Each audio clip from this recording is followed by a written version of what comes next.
through manifesting, you're about to teach us how to rewire our brain and train it toward abundance? Things like manifestation, visualization, affirmations, these are all things that prime the brain more towards thriving than just surviving. Let me put it like this. If you and I both wanted to learn Spanish, Yes. and you wanted to learn it because you were planning a vacation to Mexico, but I wanted to learn it because I had a Spanish boyfriend, who do you think's likely to learn it more or better? You. Yeah. Our listeners' brains are actually going to be different at the end of this podcast than they are right now.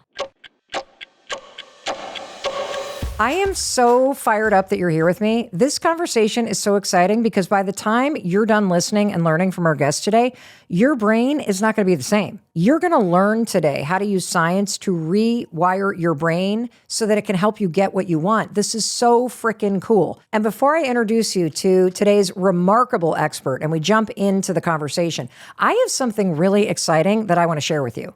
As a thank you to you for helping make this podcast one of the most popular podcasts in the entire world. I created something incredible for you, and I cannot wait for you to get your hands on this thing that I've created.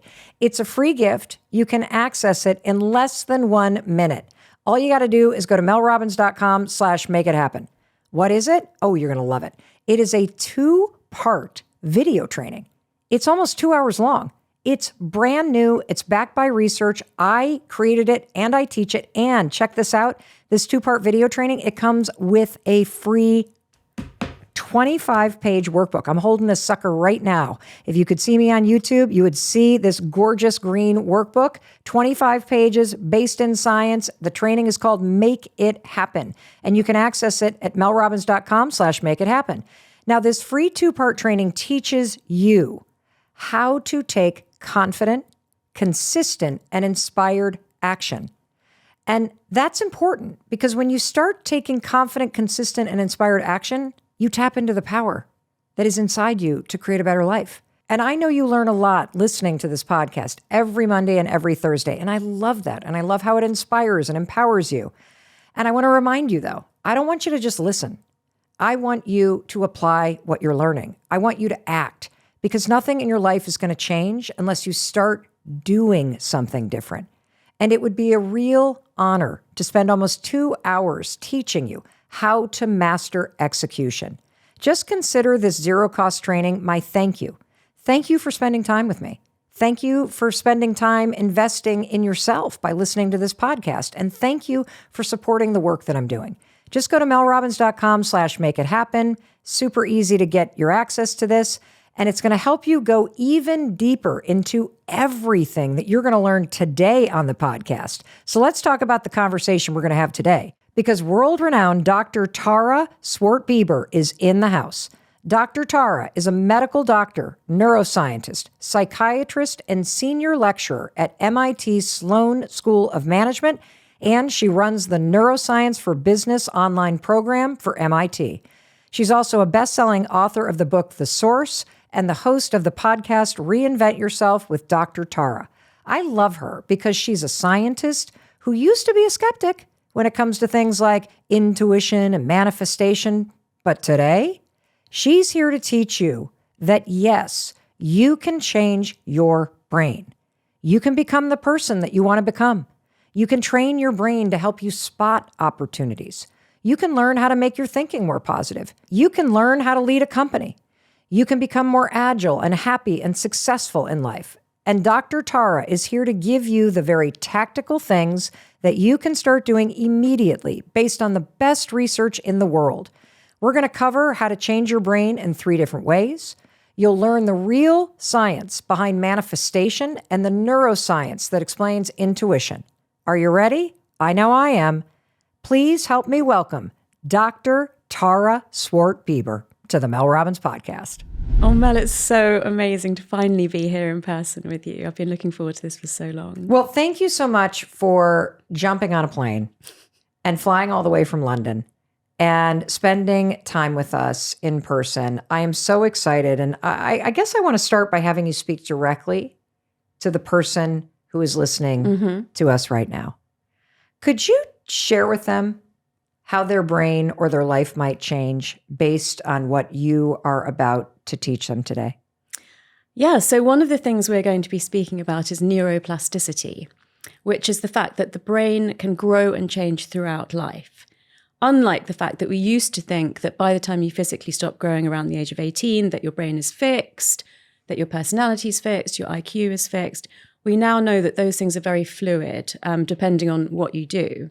But I want to bring that down to the here and now, just to make it feel really real, which is that by the end of our conversation, because the brain is being molded and shaped constantly by what you're listening to, who you're meeting, what you're recalling in your memory, the emotions that you're feeling, our listeners' brains are actually going to be different at the end of this podcast than they are right now.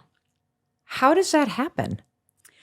Well, so neuroplasticity means that the brain is taking in information through the five senses, so everything we see, hear, smell, taste, touch, and kind of in real time thinking, how do I need to be to like survive in this world? It usually comes down to survival. And what I think I'd love to do today is help people move from the brain reacting for basic survival to what else can you make your brain do to thrive in this world?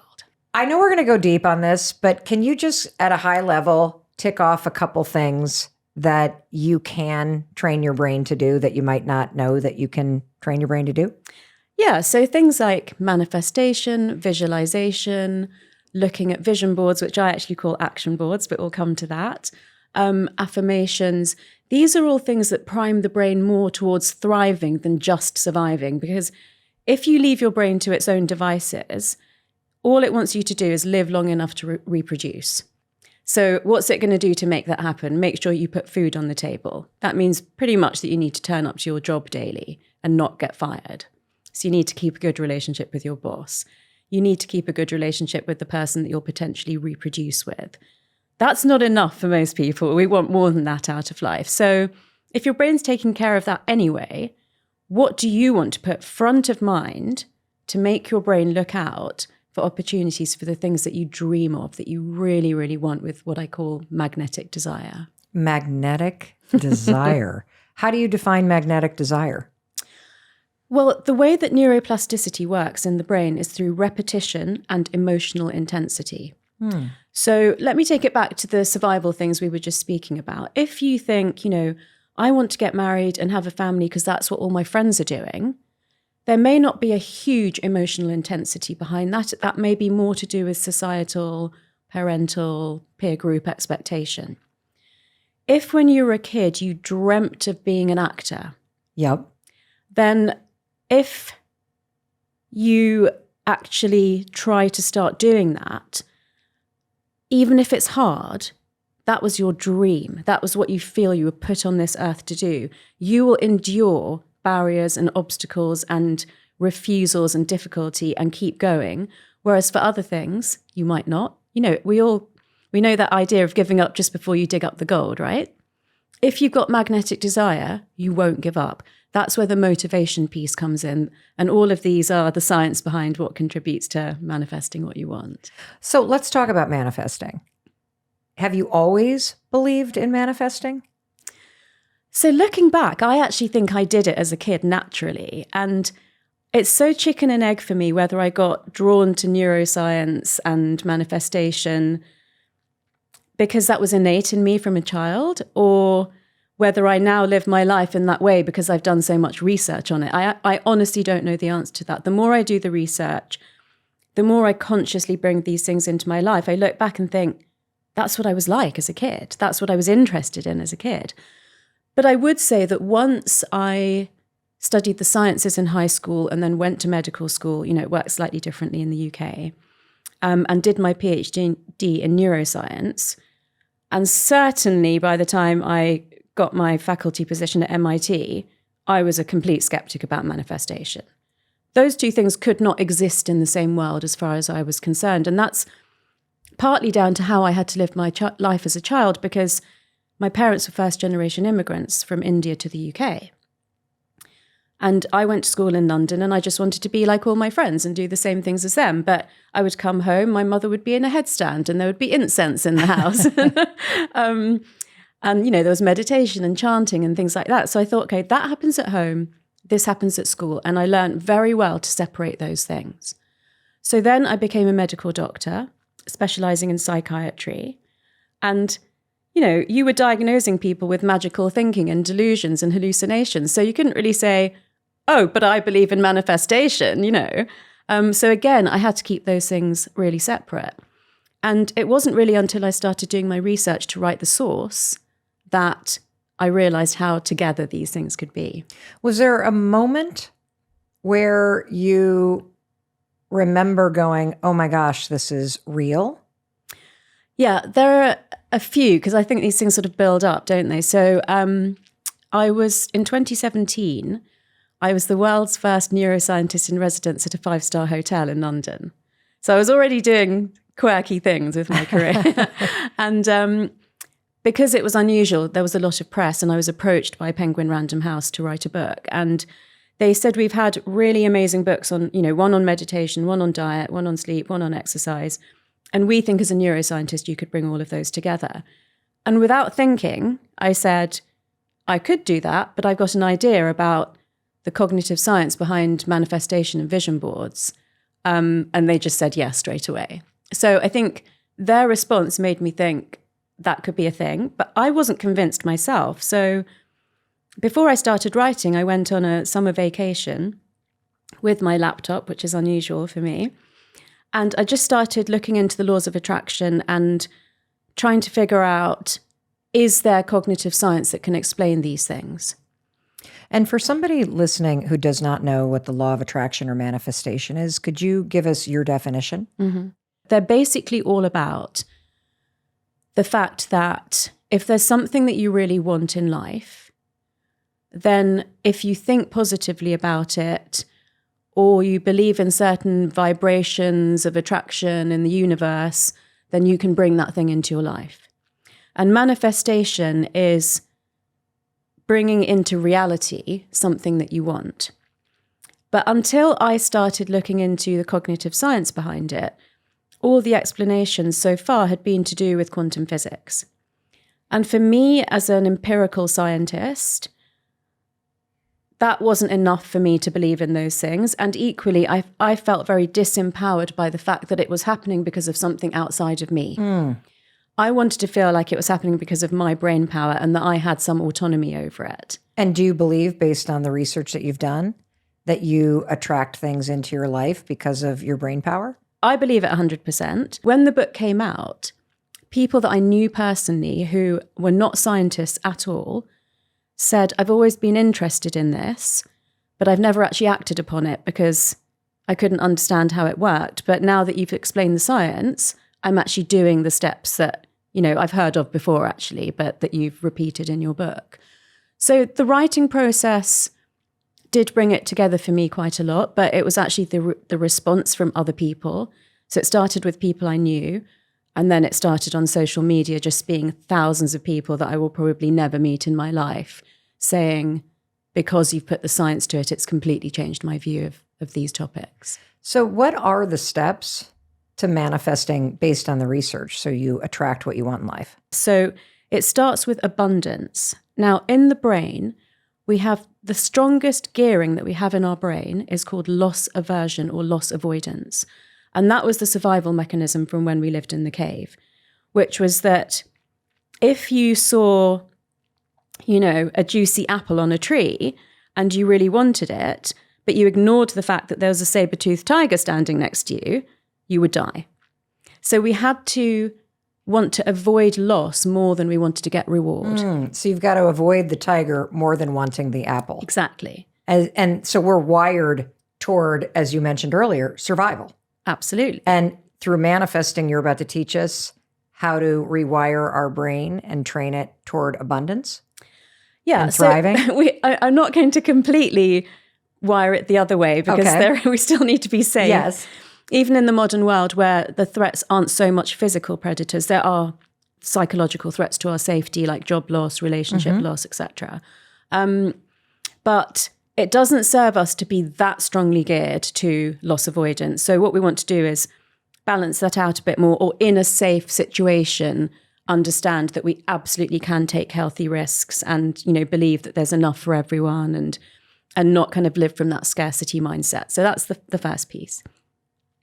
The second piece is magnetic desire, which we've already somewhat discussed. But once you're feeling abundant, then if you can be really aligned in your head, your heart, and your gut about what it is that you want, then that desire, that motivation will keep you going and, help you get the things that you want that you might have given up on. So there is an element of patience required because this process of neuroplasticity involves neurons wiring together to form new strong pathways that are stronger than the pathways that you had before. And so that means that it feels like a lot of hard work is going on. Psychological work is physical work going on in the, pathways in your brain, but that nothing's changing in the real world. And there's a real tipping point where there's enough neurons in a pathway that certain new habits and behaviors or, being patient becomes easier. And it kind of feels like nothing. And then suddenly, things are happening, things are changing. I'm getting the things that I want. So if you put those three behind manifestation, then that is about priming your brain to notice and grasp opportunities in the real world that can bring you closer to the things that you want. It's exactly the same process as if you buy a new car, you suddenly notice that car all over, it's the same. So it's a brain priming process. Oh, well, that makes sense. It's why you suddenly see Jeeps everywhere when you are looking at buying a Jeep. Can you explain the kind of neuroscientific, I don't even know what the right word is. What is the scientific explanation for why you see cars when you're interested in buying a car, or how the new neural pathways are changing your brain in real time? What is actually happening when you tap into magnetic desire? So basically, we're overloaded with information constantly. And the brain has a natural filtering mechanism called selective filtering. And this relates back to what I was saying about if you leave your brain to its job of just, making sure you survive, it will filter out all those other things that you actually really want, but they're not essential to your survival. So that's why you have to make a list or make the vision board or, remind yourself every day of what it is that you truly, magnetically desire, to put that to the top of the list for your brain. Because after selective filtering, it does selective attention. And that is noticing the red car or the Tesla or whatever it is that, you're noticing. So once you've filtered out the things that you don't want to notice, then you narrow it down to the things that you do want to notice. And then the third part is called value tagging, which is the brain actually tags those things in order of importance. And it does that in two lists. So it does it in a logical list and it does it in an emotional list. And that's where the magnetic desire is important. That's where you say, no brain, I don't want it in that logical order. I want it in this order. This is what is really important to me.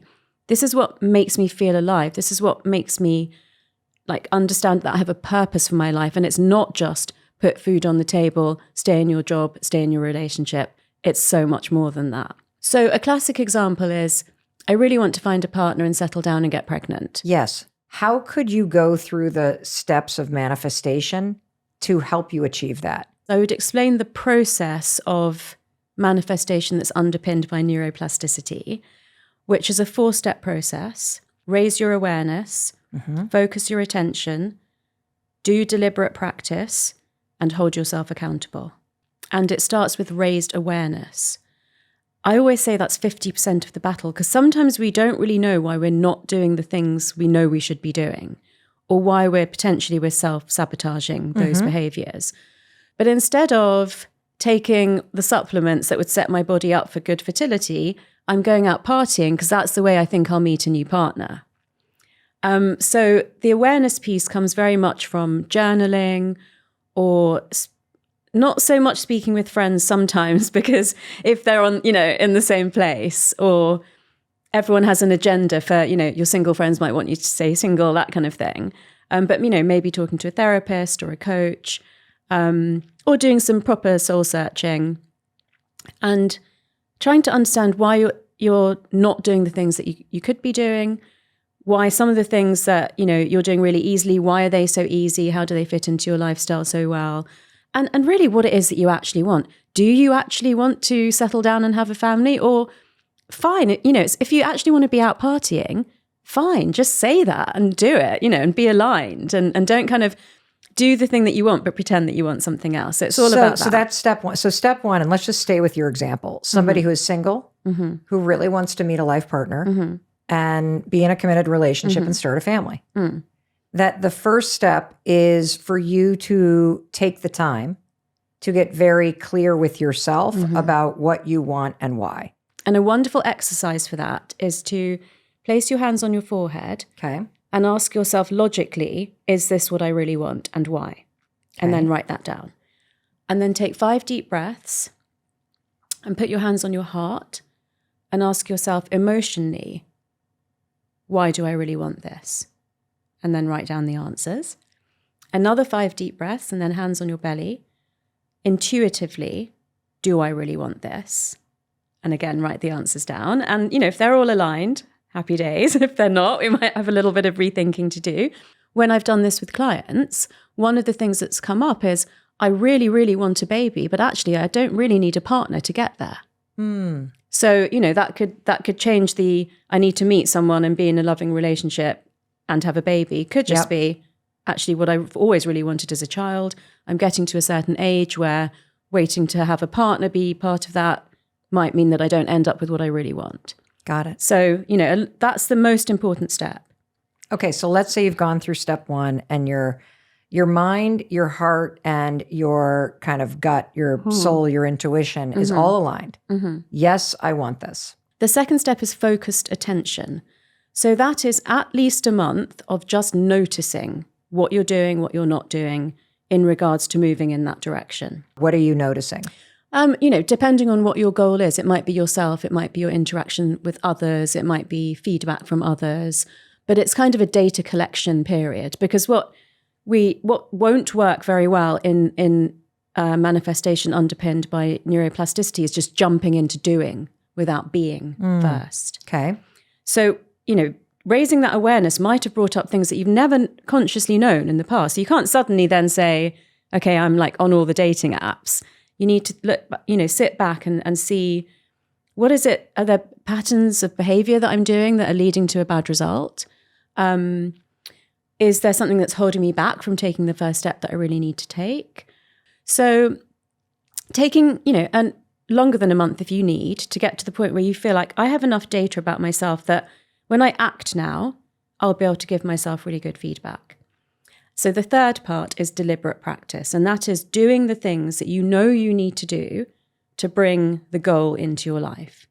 So whether that's taking certain supplements, whether that's going to sleep earlier than you usually do, whether it's being more socially active than you used to be, and then practicing. And that's an experimental phase. You might still make mistakes in that phase, but course correcting as you go on, because at this third stage, this is where people could give up. Yes. And so the fourth part isn't really a stage, it's something like a theme or an umbrella over all of this, which is accountability. So how are you going to hold yourself accountable that you will actually see this through? Now, the easiest way to do that is with an external party like a coach or a therapist. But ways to do that yourself are by recording it in your journal and reading back over your journal and, continually reinforcing why I did this, why I didn't do it, what happened when it went wrong. I use an app called Habit Share, because what I learned for myself, and this won't be for everyone, but it's quite a good one for a lot of people, is that it's easier to build up micro habits than to start the year or, your birthday or whatever it is with one big, this year I'm going to meet the person that I'm going to get married to. So I set out 12 micro habits at the beginning of the year, and I pick 3 to focus on for the first quarter of the year. Okay. And I track them on this app until they become like so habitual that I don't need them on the app anymore. And then I move to the next 3. When I've done that, instead of setting big goals at the start of the year, I've come to the end of the year and found that I have 10 habits that I'm no longer even conscious of that I'm doing all the time that are leading me towards that bigger goal or those bigger goals that I really want. Why are there only 10 if you start with 12? Well, they don't all stick. I find that kind of along the way, I just didn't actually make 1 or 2 of them into a habit. It's still a bit of a struggle. And I either decide that I'm going to drop it or I'll carry it on into next year. How would you recommend you kind of like make micro habits, or where would you start? Because I know we're going to get flooded with questions about this. So I'm going to talk really directly to you like I would as if you were my client. Great. Which is that the habit that you're working on is not the other person and the relationship, it's yourself. So if the goal is a partnership with someone else, the habits are all around your self-worth, your deservingness, what you have to offer in a relationship, what boundaries you will have about somebody treating you in a certain way. And I'm sure a lot more, but those are the first ones, that come to mind. So, for example, a lot of people cast a list of what they want in a partner. And there's two things around that. One is make a list of what you have to offer in a relationship, compare it to the list of what you want in a partner, and where all the gaps are, make those your micro habits. Okay, we got to stop right here and highlight, because we've all been in that situation where we have a friend and we keep seeing this person that we love dating people that we do not believe are up to their level. Yeah. And you do make the lists of what you want in somebody else. I've never made a list of what I have to offer. No, neither had I till someone told me about that.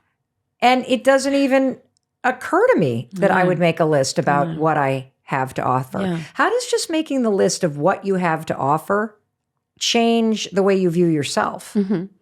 So there's two things. One is it might highlight gaps between what you think, what you want.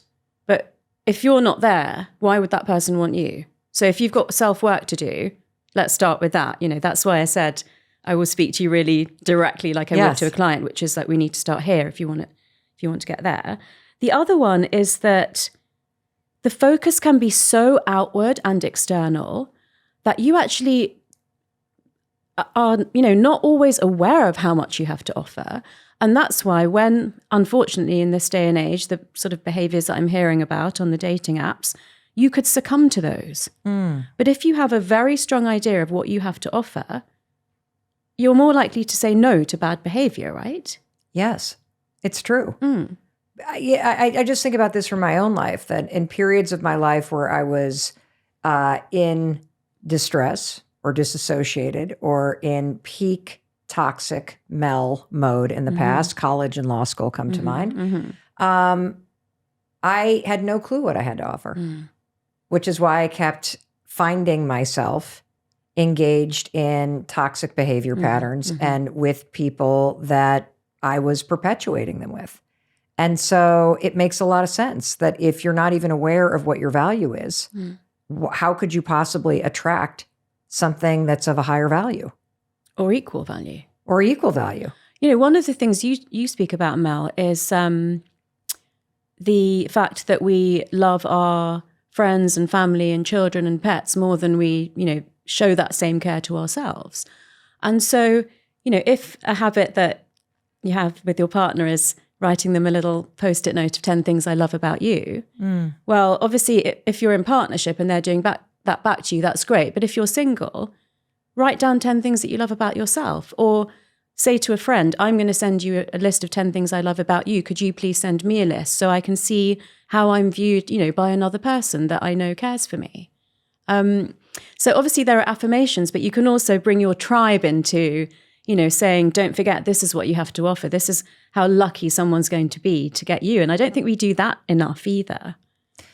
I'm just having to think about this because it's kind of sad that we don't do this. And how common is it that you're working with somebody in your practice and you ask them to make the list of 10 things and they can't do it? I feel like we all have some kind of angel inside us. And if you start, you'll be surprised that things will come out. And that is such a good feeling. And they can be really tiny things. And they can be physical attributes, or they can be your kindness and your creativity, but they can also be your vulnerability, or, the fact that you maybe didn't used to be good at asking for help, but that's something that you've learned to do. There's so many things it can be. So yeah, I would love to think that people would go and do it. And I would love to think that people would be pleasantly surprised. And if not, then reach out to your tribe, because I'm sure, you'll get inundated with things that people could say about you. So whether you're going to use manifesting to look for a job or look for a committed partnership or I guess I shouldn't even say look for, whether you're going to use manifesting to land a job or to land funding or to fall in love and be in a committed partnership or to achieve a health goal.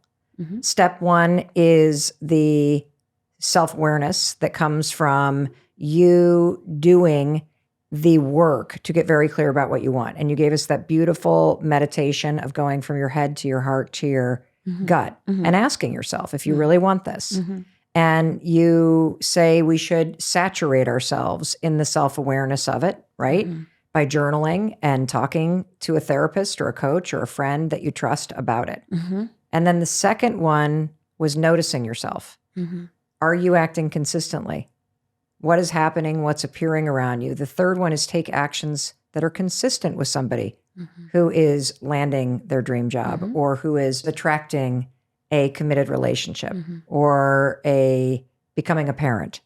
And then the fourth is patience. Did I get it? The fourth is accountability. Accountability. Yeah. That's right. I don't want that one. That's why I forgot it. I want it to just happen like magic. So accountability meaning what? Accountability meaning that you don't give up, that you are still doing the consistent behaviors that you need to bring the thing that you want into your life. And that either, you find a way of doing that yourself with technology or your journaling or an external party, that they'll be asking you in a month's time, did you go on the number of dates that you said you would, or did you send your resume out, to as many places as you said you would? And in my work, I always say, if not, why not? If you didn't, there's a learning opportunity there. But if you did, great. What else can we do in the next month kind of thing? I love this topic so much. Dr. Tara, I could just keep on going on and on and on, but I want to take a quick pause, hear a word from our sponsors. We have so much more to cover. Don't you dare go anywhere, because when we come back, we're digging deeper into manifestation. And of course, you're going to learn the mistake that you're making. It has to do with vision boards and using glue. All of that and so much more coming up when we return. Stay with us. Hey, it's your friend Mel, and I've been thinking it's time that you and I take our relationship to the next level, that we get off social media and do something a little bit more serious together. I have this gift that I've been wanting to get you, maybe a little forward, but whatever, I'm going to shoot my shot. I have created a brand new free 2-part training called Make It Happen, just for you. It is a video training. It's got 2 different lectures in it. It is so freaking cool. I made this for you because I want you to stop wasting so much time on social media. I want you to stop thinking about what you want to do, and I want to support you in taking action and making something amazing happen. The next 6 months of your life could be extraordinary, but it's not going to happen by accident. It'll happen because you decide to make it happen. And because I want to take our relationship to the next level, I thought I'd invite you to jump in this training. Just go to melrobbins.com/makeithappen to get this free gift from me. And let's take our relationship and your life to the next level. Welcome back. I'm Mel Robbins. I'm thrilled that you're here today. We're learning all about the science of manifestation and intuition and how to wire your brain to thrive and be more successful with neuroscientist Dr. Tara Swart Bieber. So what are the 3 ways that this changes your brain, or you can change your brain? So the 3 mechanisms for neuroplasticity are myelination, synaptic connection, and neurogenesis. Now, myelination, people who do sort of like repeated weight training will be quite familiar with that. Myelin is a fatty substance that coats some neural pathways, making them fast conducting pathways. And there's a reason that we have fast conducting pathways and slow conducting pathways. So for instance, if there was a fire on the table here between us and you put your hand into the fire, your reflex to physically snatch your hand out of the fire is a fast pathway for obvious reasons, so you don't burn.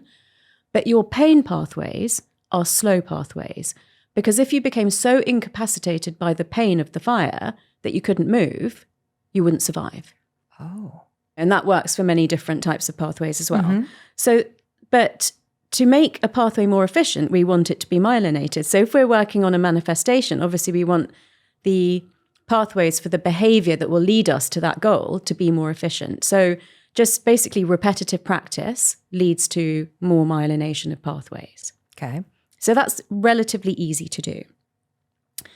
The middle one in terms of difficulty is synaptic connection. So that's where neurons that we already have in our brain, but that aren't necessarily connected to each other.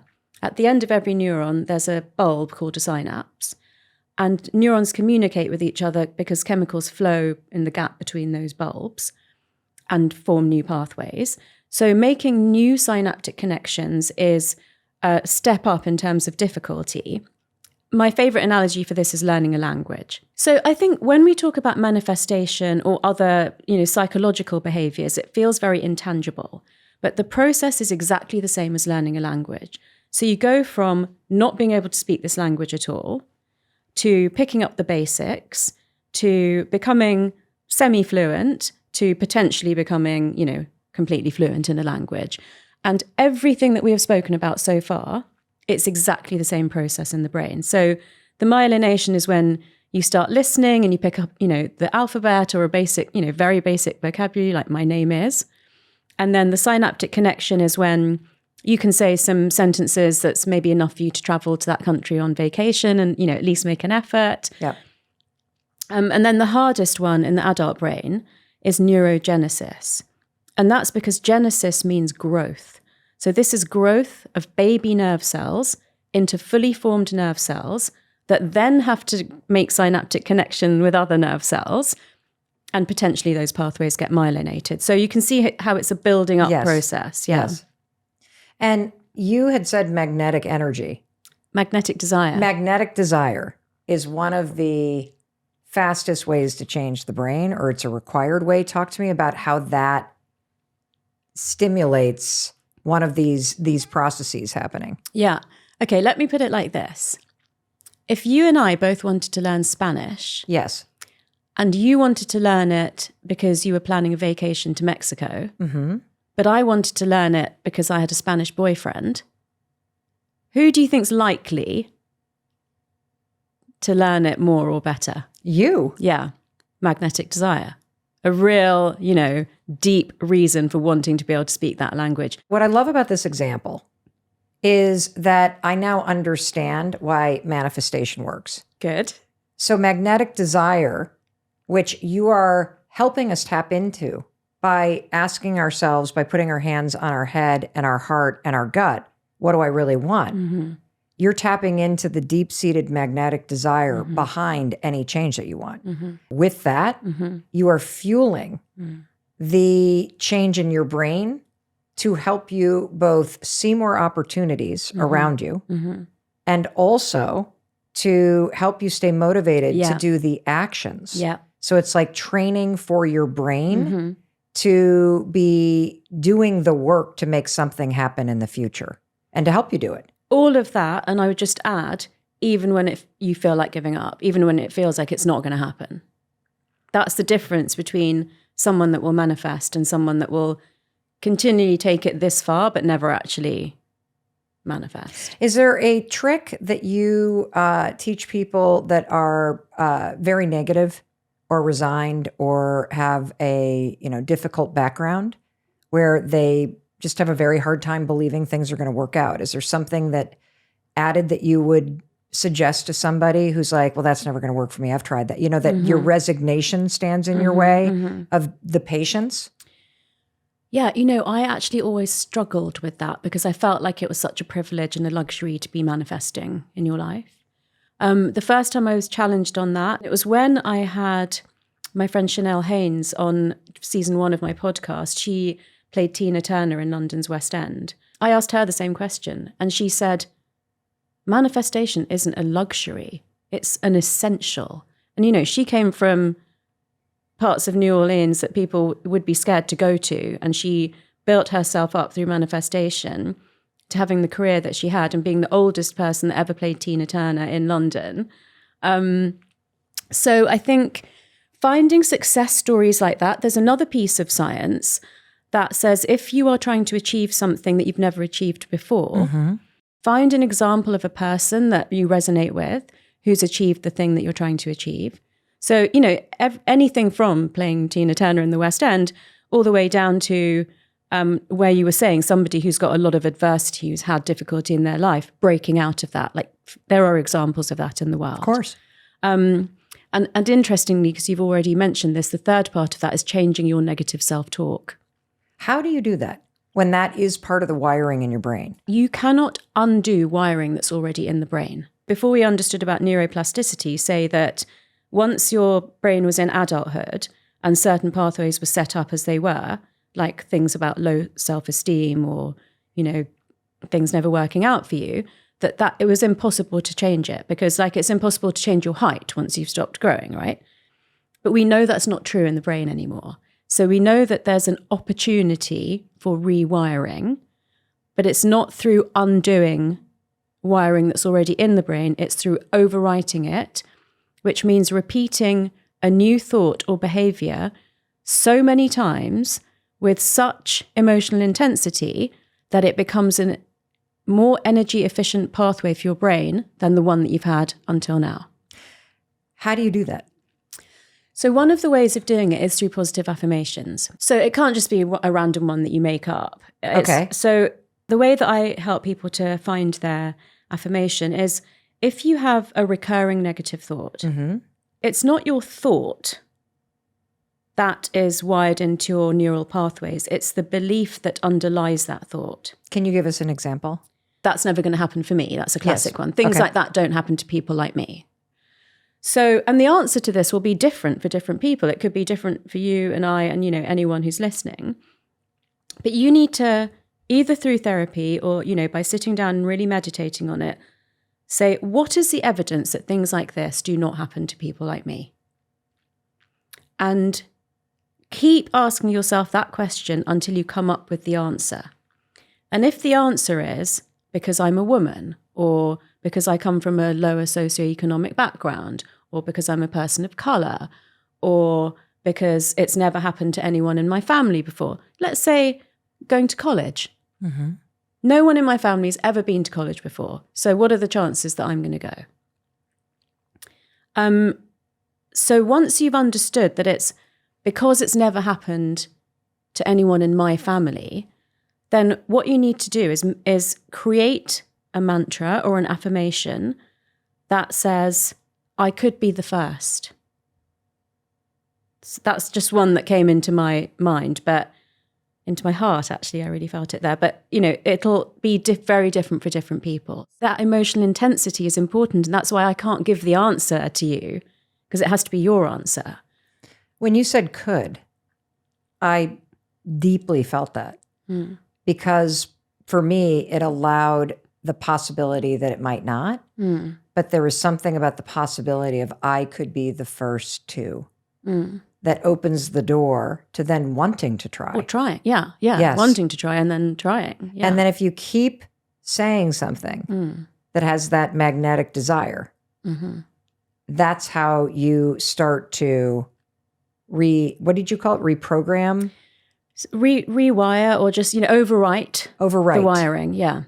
I love this affirmation. I could be the first because it makes me believe that it's possible because of course it's possible. Of course it's possible. And I'll just share quickly, I delayed starting this podcast for so long because I just felt like there were already so many out there.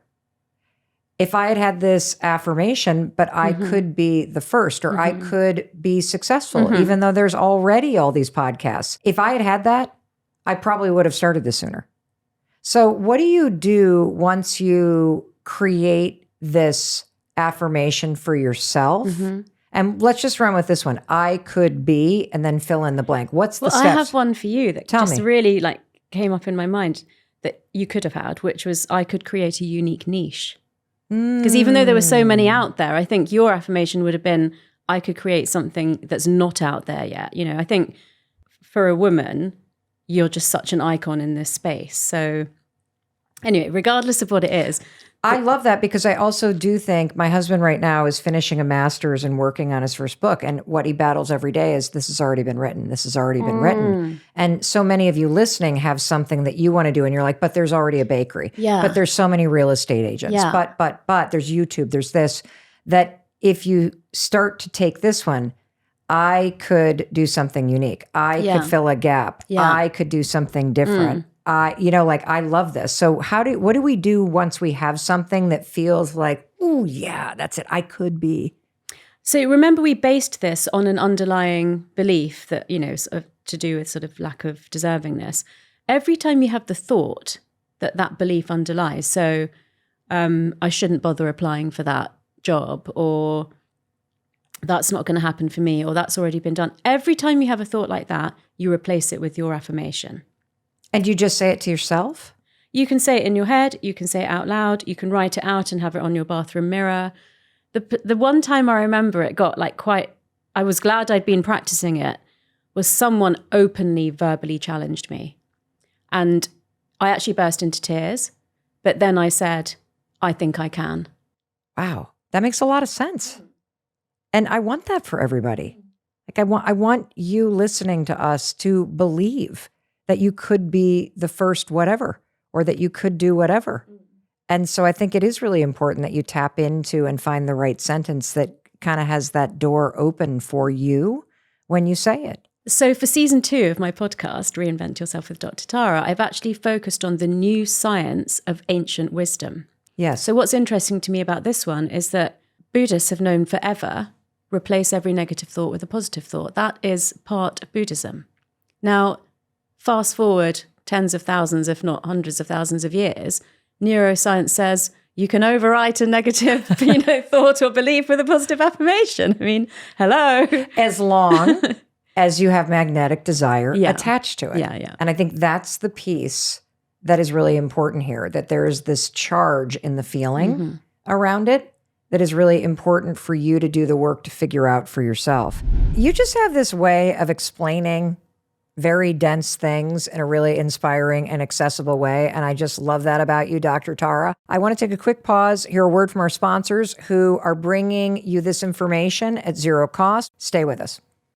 Hey, it's your friend Mel, and I'm so excited because I can finally tell you about a free gift that I've been working on just for you. It is a 2-part video training called Make It Happen with Mel Robbins. It teaches you how you go from thinking about what you want to actually doing it and making it happen. I'm doing this because I want to thank you. Thank you for being here with me on social media. Thank you for being a fan of the Mel Robbins podcast. You made us the 5th most followed podcast in the world last year.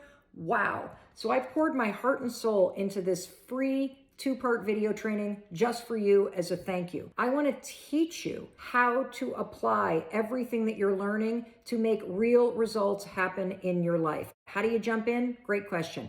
Go to melrobbins.com/makeithappen. Last year when I did a training, more than 500,000 of you took advantage of it. This year's training is even better. Again, go to melrobbins.com/makeithappen. Welcome back. I am so glad that you're still here with us. I'm Mel Robbins. We're learning all about the science of intuition with the amazing neuroscientist and senior lecturer at MIT, Dr. Tara Swart Bieber. So as a PhD MD, what's the first thing you do when you wake up? So I literally do live my life in the way of everything that we've been discussing. So I'm just going to tell you the truth. Please. As soon as I am aware that I'm awake, I snuggle my face against my silk pillowcase and I say, I love my silk pillowcase. And then I say, and I love my side sleeping pillow. And I love my wool mattress topper. And I've created a bit of a haven in my bedroom. I love this. I'm right there with you. So what else do you love? Let's keep going. I'm so grateful for my silk duvet. I'm grateful for my mattress. I'm grateful for my bedding. Usually that's the minimum. I might do the temperature in the room or how quiet it is. Do you say it out loud or do you just say it to yourself? I say it in my mind. Okay. Then I just do some deep breathing, in kind of every direction of my chest, like it's a barrel, and just have a feel for if there's any areas of tension. Then to actually get out of bed, I start thinking about how much I'm going to savor my cup of tea. And then I go downstairs and I take my probiotic. And then because I have to wait 10 minutes then till I have my cup of tea, I do my oil pulling. And then I make my cup of English breakfast tea or matcha like a complete ritual and sit and really savor it and enjoy it. And then I pick up my phone and look at my messages. How does this help you? And how does this help your brain? So I think the thing about this gratitude practice that's to do with the tangible things that are around me is that it stops. What usually happens to people is that you start thinking, what do I have to do today? What time is it? You know, what am I going to wear today? And because I don't keep my phone in my bedroom, I can't reach for that and start like getting bombarded by the outside world before I've had a chance to set myself up how I want to. There's a lot of scientific evidence for the benefits on your mental health and your longevity of gratitude. So basically, I'm not letting my brain kick in. I'm going straight to the gratitude, so I can't even think about anything else. And of course, then that makes me feel good already. What are other key habits that you have as a neuroscientist throughout the day that continue to help your brain to thrive like this? I'm going to be really honest with you and say I'd prefer to start by going to the end of the day because those are the real key anchors for me. And I just want to keep it really real and say that there are days where I don't do anything else consciously in the rest of the day. And I just like live, like, just do my day.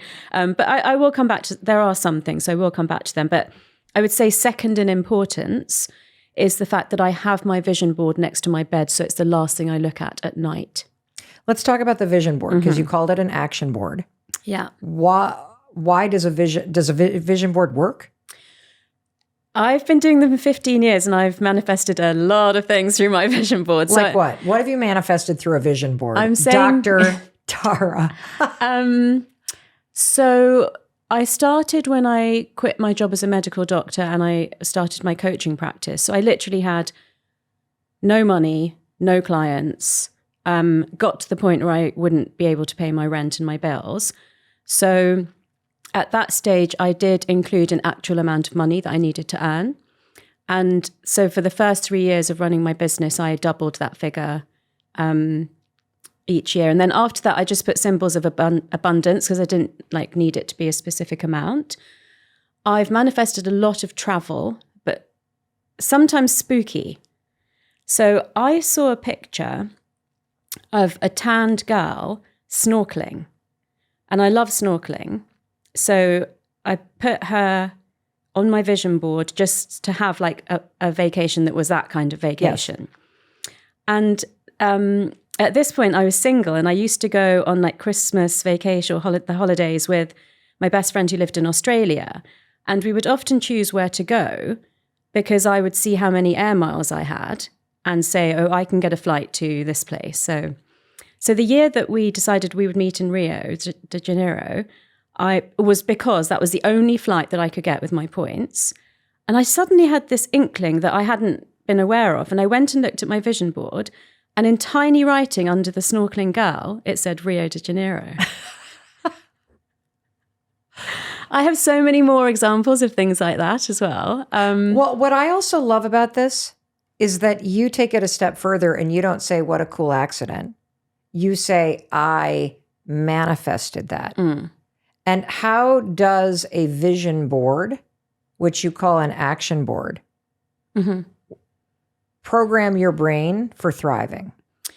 So it is a vision board in the sense that most people will know what a vision board is. But the difference is, like I said about kind of, quantum physics before I wrote it through cognitive science, did give an idea that you should create this vision either in your mind or on a board.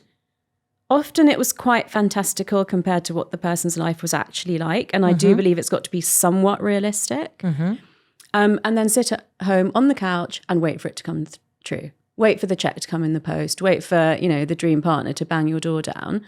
I just don't believe that that's possible. I believe that you have to be out there doing things to move yourself towards those goals, so that the board is simply a reminder to do the selective filtering, selective attention and value tagging to your brain to keep those things at the front of your mind and not let life get in the way. Because it's so easy to, just get busy with kids and work and forget, not every day remember what are the things that you want. But if you're seeing the board every day, then it does just help to bring it back to the front of your mind. And also some people can't do visualization. So especially for them, actually having the visual images like ready to look at allows you to get into that next step, which is visualize it being true. So close your eyes after looking at the board and immerse yourself in the feeling of those things actually being true. Like you're in Rio de Janeiro, where you're with your loving partner, you're doing really well at work. Like feel that through your 5 senses and then give gratitude for that feeling of like, wow, with my eyes closed, I can feel that I'm holding my partner's hand and our feet are in the sand in Rio and we could afford this vacation because we're both doing really well at work. Because what you're really summoning is that magnetic energy that you talked about. Yeah.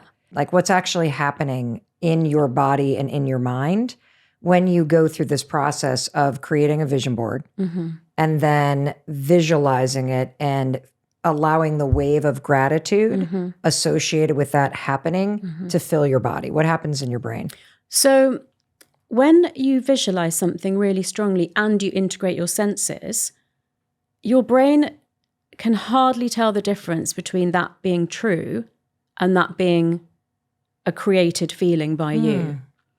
And because anything new is the biggest threat to the brain, uncertainty and novelty are the biggest threats to the brain, the more you visualize and embody the thing that you want, the more likely you are to take healthy risks to get it when it appears around you in the real world. So when you're feeling fear or shame or sadness, your blood is circulating a lot more of the stress hormone cortisol. When you're feeling love and trust and gratitude, you're circulating a lot more of the bonding hormone oxytocin. And those hormones are kind of on a seesaw. So if you're giving gratitude, then you're improving the release of oxytocin, and that's relatively reducing the stress hormone.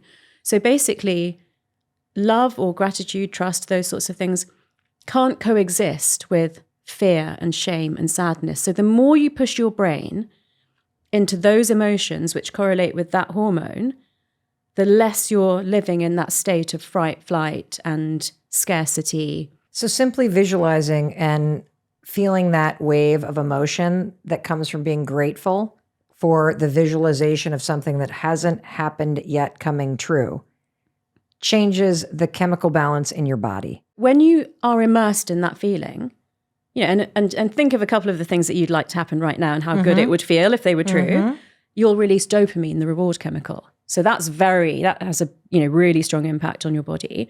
Then when you move it into, and now I'm giving gratitude for that, then you're also releasing oxytocin. So you've got this cocktail of like really feel-good hormones. What is one mistake that people make when they are making a vision board? I have now learned to leave a lot of space on my board because I don't believe that my brain is capable of knowing how much I could manifest in this world.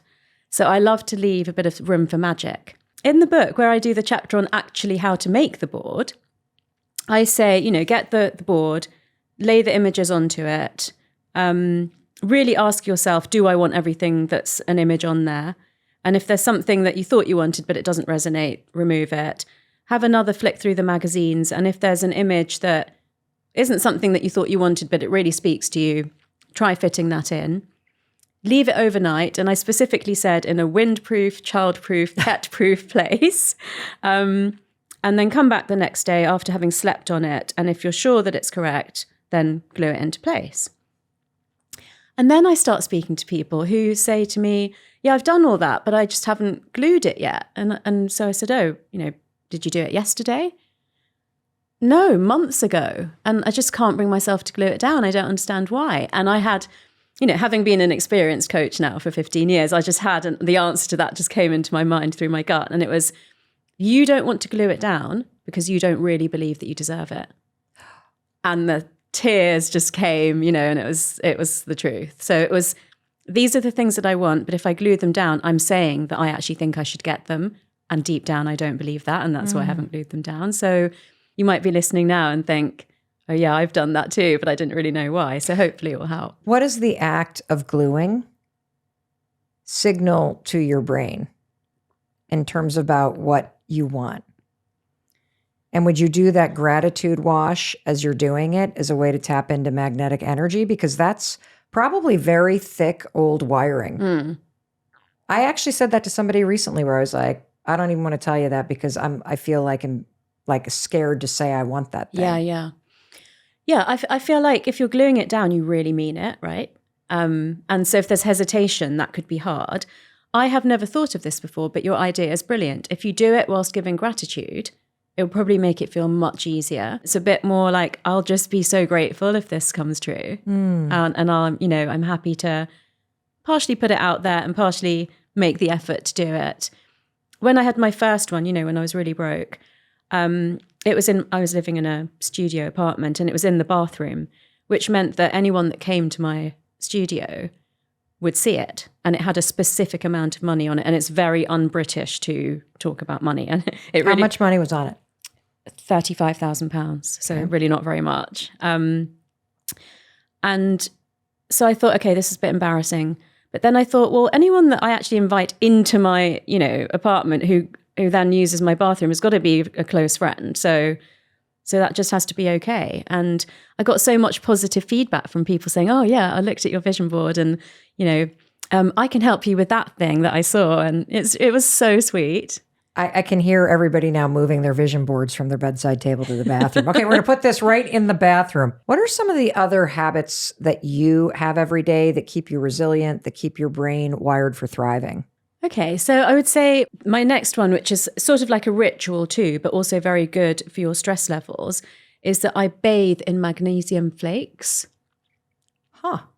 Why is that good for stress? Because when you're stressed, your body leaches itself of magnesium. So magnesium helps you deal with stress, but it also gets used up in stress. And the best way to take magnesium is through your skin rather than through a capsule or a tablet. Oh, really? And so I find the easiest way, with English weather is to bathe. There are also gels and sprays and lotions that you can use, but I like the ritual of bathing. So a little bit like when you're training for a marathon and you would eat more protein, when you're stressed, you need more magnesium. And the best way to check if you need more magnesium is if you ever get that twitchy eyelid. Yes. I've had that. Yeah. Well, some people get tiny twitches in their fingers or their toes as well, but the eyelid is quite a good sign that you probably need to top up with magnesium. Because it's a sign that you're stressed.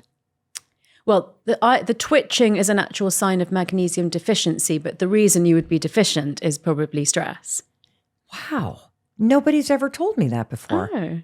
And it happens quite a lot. Well, try the bath. You can do a foot bath if you don't like a bath. Oh, I take a bath every night. Okay, yeah. I love a bath, but I've never done the magnesium flakes. I am doing it. So you take a bath with magnesium. What's something else that you do? So by this time, it's getting close to the time that I would eat because I do time restricted eating. So I only eat between 12 noon and 8 p.m. So, I would obviously deal with any work admin or home admin that I have to, but then I would cook. While we're on the topic of food, what are the 4 foods that you eat for better brain health? Yeah, so the first thing I would say is that I make all of my dietary choices based on brain health. And if you think about it, people choose what they might eat based on, it's delicious, or I'm trying to lose weight, or I'm trying to build muscle. But I feel quite strongly that if you make your choices based on brain health, then it's actually good for your skin, your hair, your gut, the rest of your body. So on that, I would say the dark-skinned foods I've already mentioned, hydrating foods, because you actually keep in more hydration from food than you do from drinking water. So, your leafy greens and your salads kind of thing. And maybe like fruits like melon. And then the good fats, this is probably the largest part of my dietary intake. So oily fish, eggs, avocado, nuts, seeds. And the 4th category is fermented foods like kimchi, sauerkraut, kefir, and kombucha. What I love is that at the very beginning of our conversation, you talked about the fact that our brain really was wired for survival and mating. and that you are teaching us strategies based on cognitive science, based on neuroscience, based on all of this research about how to program your mind for thriving, for longevity, for happiness. And every one of these examples, whether you're talking about the ways in which you can use this magnetic energy and these deliberate practices to wire your mind for thriving and attracting and spotting what you want, or whether you're now talking about the deliberate things you say to yourself and the deliberate practices and actions that you are creating in the morning, you are showing us exactly what you're doing to make your brain function in a way that helps you thrive.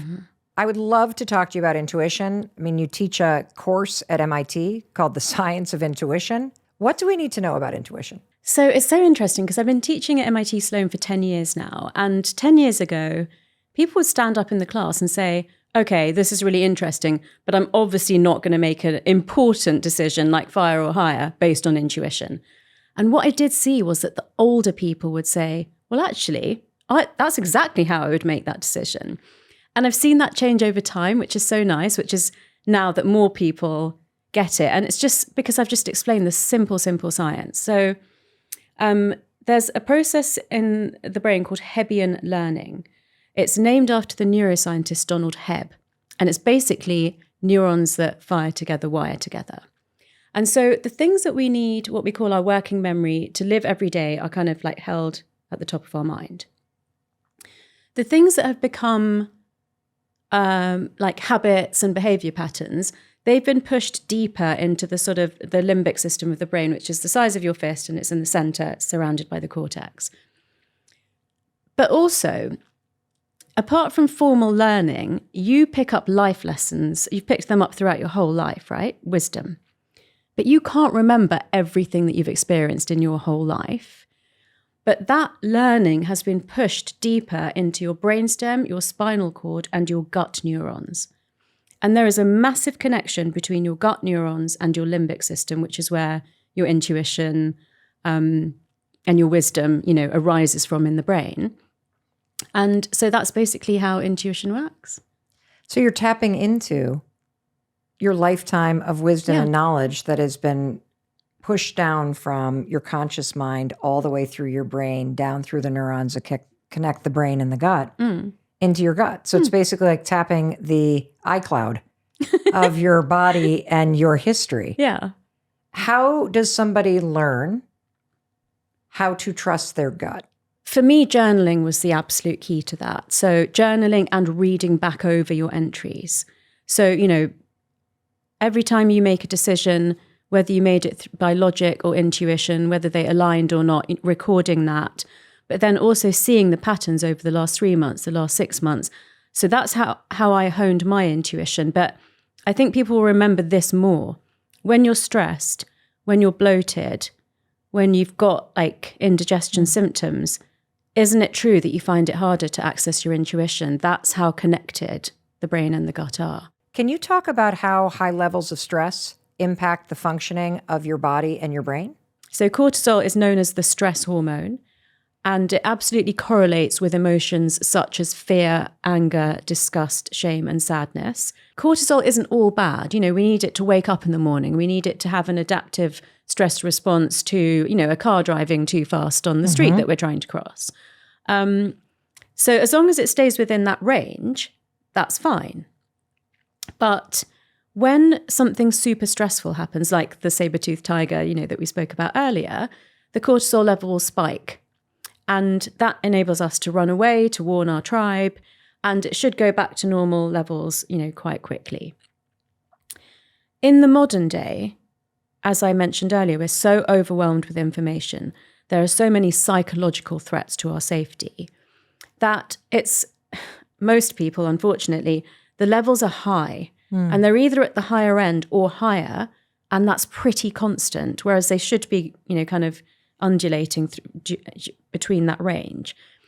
When that happens, because cortisol is carried in the blood supply around the body and it crosses the blood-brain barrier, there are receptors in the brain that monitor the levels of cortisol in a way to sense threat in our environment. When those levels are high, most of the time or all the time, or higher than the higher end of the threshold, the brain immediately thinks, I'm about to die. What is the biggest threat to my survival? And in some ways, because it's from so long ago, we're wired in such a, cave person way, the first threat that the brain will consider is starvation.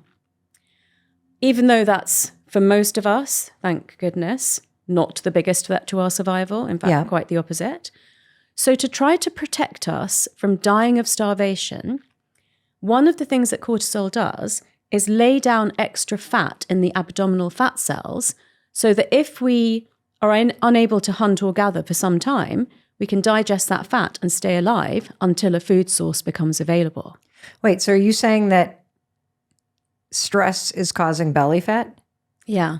It's not just causing fat, it's specifically causing belly fat. So you may not have changed your shape in the rest of your body, but if you're noticing that your belt has become tighter, that's a sign that you could have chronic cortisol.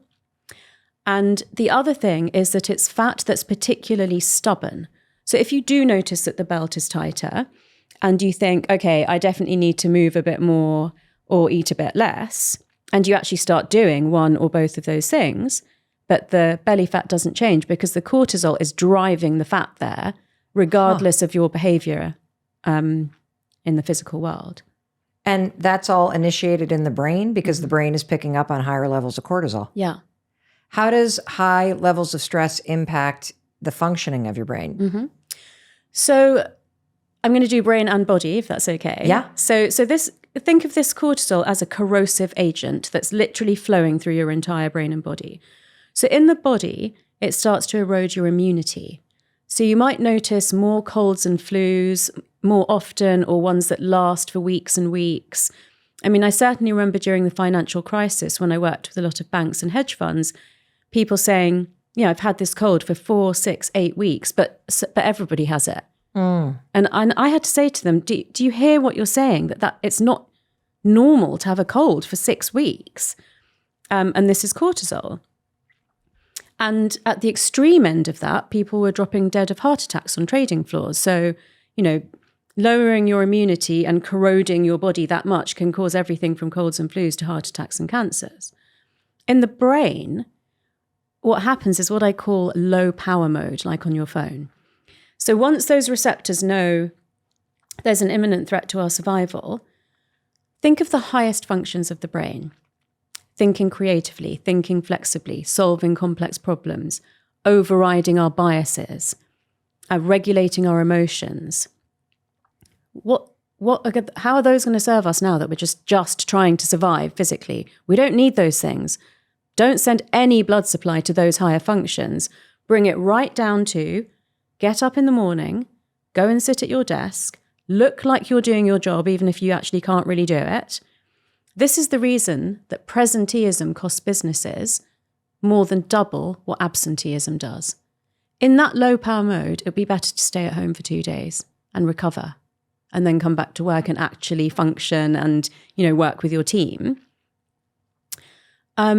Because stress impairs the higher functioning of the brain. It just moves the blood supply away from it because you're not going to give up your precious resources for functions like that. And just to put that into context for you, Mel, the brain is a tiny organ.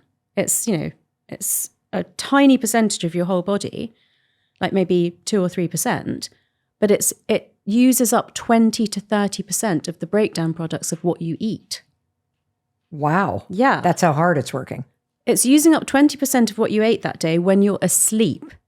It's using up 25% of what you eat when you're working, managing, leading, running your family, just thinking. Like right now, we're probably both using 25%.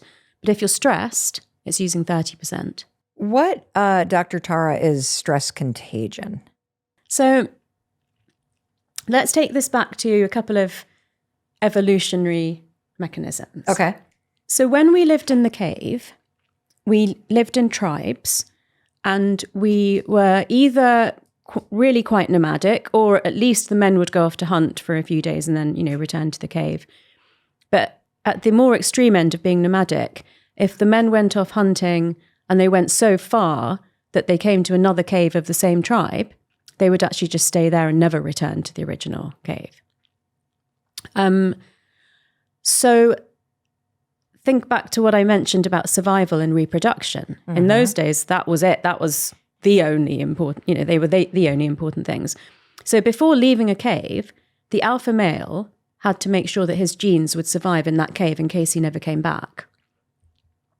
And in those days, with predators and hypothermia and, obviously like miscarriage and stillbirth and stuff like that, he really had to impregnate 5 women to make sure that at least one of the babies would survive. So to be able to make sure that 5 women would get pregnant at the same time, they had to be fertile at the same time. And that's why we had menstrual synchronization. And obviously we don't need that. There's an evolutionary reason for syncing up your menstrual cycle? Yeah. Wow. Let's just start with how we synchronize first. Okay. So that is because steroid hormones, such as the sex steroid hormones, estrogen and progesterone, okay, leak out of your skin through your sweat. Wait, what? Estrogen leaks out of your skin through your sweat? Yeah. The way that it works is through physical proximity. So obviously in the cave, we slept in a huddle. Mm-hmm. So if you live with your daughters or you work in a office with a lot of other women and you're in close proximity with each other, then because your sweat leaks out around you about this far around your body. Then hold on a second. For people on YouTube, they saw about a foot. Oh, yeah. Sweat leaks out a foot from your body? Well, okay. Try not wearing antiperspirant and smelling how far you can smell your sweat. I guess that's right, because I'm not thinking about the fact that the odor is actually you emitting something. Yeah. Oh. Does that happen with stress too? Okay, so yeah. So wait, let's say cycle syncing. I'm sorry, I'm so fascinated by this. I think we've kind of done that. We've said that we recognize it as a phenomenon. I've given you the evolutionary reason. Yes. We've talked about the physiological mechanism of it. So what I want to do now is bring that same physiological mechanism to, regardless of gender, cortisol is also a steroid hormone. Oh. But there's no gender issue here, but there is a hierarchical issue. So the silverback gorillas' stress levels affect the other gorillas more than gorillas of the same status. And so it happens in business, and so it happens in the home. The leader, in quote marks, of the entity, their stress levels will impact other people more than the other way around, or people of equal status.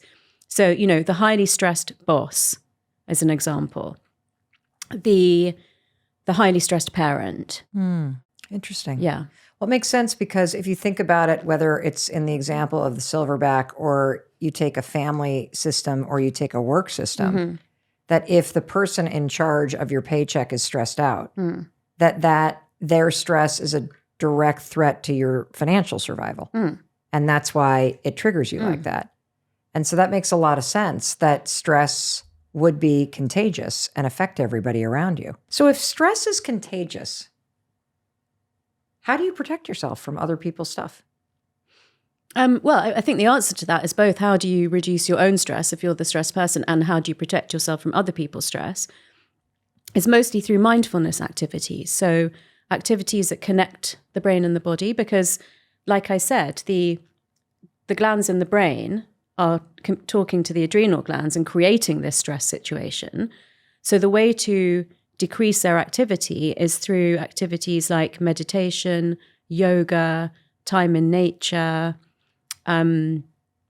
journaling, gratitude, all of those things that reduce levels of cortisol, move your autonomic nervous system, which is a nervous system in your body rather than your brain, from sympathetic, which is fright, flight, fight, to parasympathetic, which is rest and recover.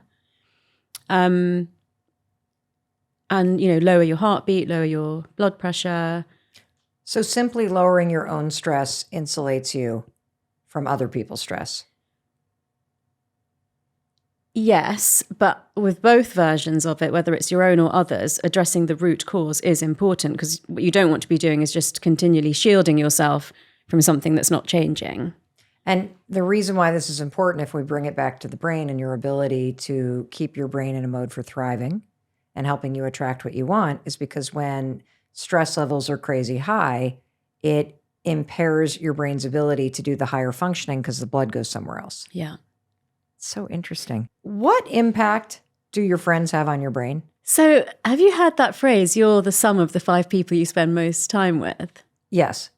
So we do believe from a neuroscience perspective that you have a tribe that influences your behaviors. So for instance, if your, immediate friend group is overweight, then you're more likely to be overweight. And this is not because it's contagious in the sense of what we've discussed before, but because of what becomes socially acceptable.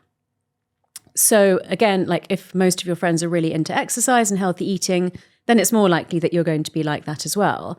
But there are some stats on social contagion that, for example, things like if someone in your social circle gets divorced, you're more likely to get divorced. Now, again, it's not because it's contagious, but it's because if your relationship was already struggling, but everybody else in your group was married and it felt shameful to be, the one to break that, then if someone else does, it's almost like you then have a choice of either staying in a relationship that's not working or deciding that actually it's okay to end it. Does it work in the positive? Meaning, yeah, absolutely. So, because I tend to hear the examples of the negative, right? That if you are around smokers, you'll smoke. If you're around drinkers, you drink. But it works in the positive ways too. As a neuroscientist, MD, PhD, is there anything that we can do to motivate or change other people? Is absolutely anyone capable of changing? Yes. Any age, any stage, any mindset. And I get a lot of questions from people who are neurodivergent, and neuroplasticity literally is hope for people. And what is the biggest barrier to somebody changing? Not wanting to. So when people come to you with excuses and time and self-doubt and past stuff and neurodivergent, like every excuse in the book, right?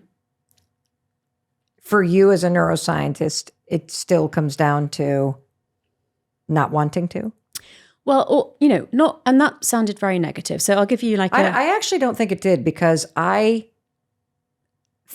believe you're saying something extremely profound and way deeper than a desire to change at the surface level. Yeah.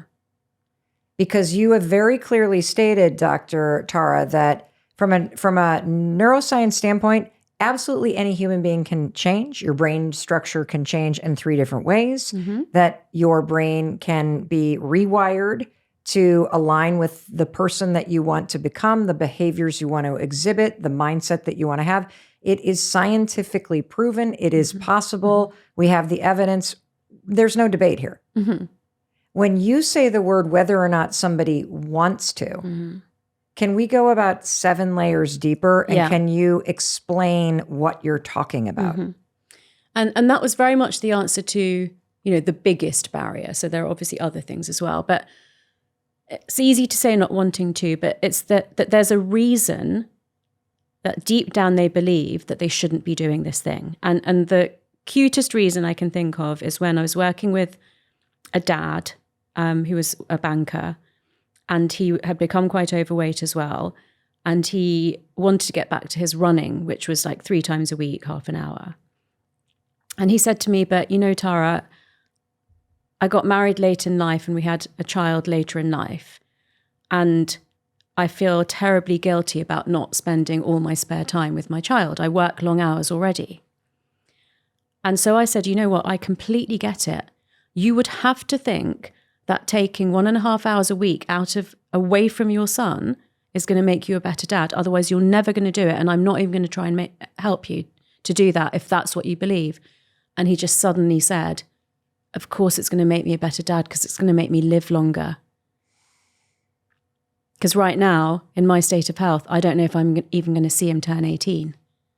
And it was just like that. And I'm not saying I make that kind of change with my clients all the time, but I just knew there was no point trying anything else. If he thought it was going to make him a worse dad, he just was not going to do it. But when he had that insight himself, he started running and, kept it up for a long time and like lost all that weight. And it was really lovely. That makes, what you're basically talking about is having it tied to your deepest value in life. And that's a super clear example. What final words do you have for the person listening? I really want people to realize how amazing their brains are and how much potential they still have in their brain, regardless of, the age they're at or the job they're in. Or I think for me, the thing I'm most passionate about is helping people get unstuck. And so a new way that I've got people to ask themselves the question that gets them unstuck is, when was the last time you were really seen for being who you want to be? And what's the first small step that you can take to get back to that? Beautiful. Well, Dr. Tara, thank you so much for being here, for giving us such specific, actionable strategies that we can use in our life, starting right now, tonight, tomorrow. I'm grabbing my glue gun. I'm making another vision board. It is time. But I just want to thank you with all of my heart. It was just absolutely fantastic to finally meet you in person and to learn from you and to be in your spirit and in your presence. And I just love everything we learned today. So thank you. You're an amazing interviewer. And it's like I said to you offline, I admire you so much. And I'm so grateful that I got to be interviewed by you. Oh, well, we're the beneficiary of that. And I want to be sure that you know, as you're listening to us, in case nobody else tells you, I wanted to tell you that I love you, I believe in you, and I believe in your ability to take everything that you learned today and get serious about training and wiring your mind for abundance, for thriving, for success, for happiness. You now have the strategies, the tools, the things you need to eat to do that. So go do it. And I'll talk to you in a few days.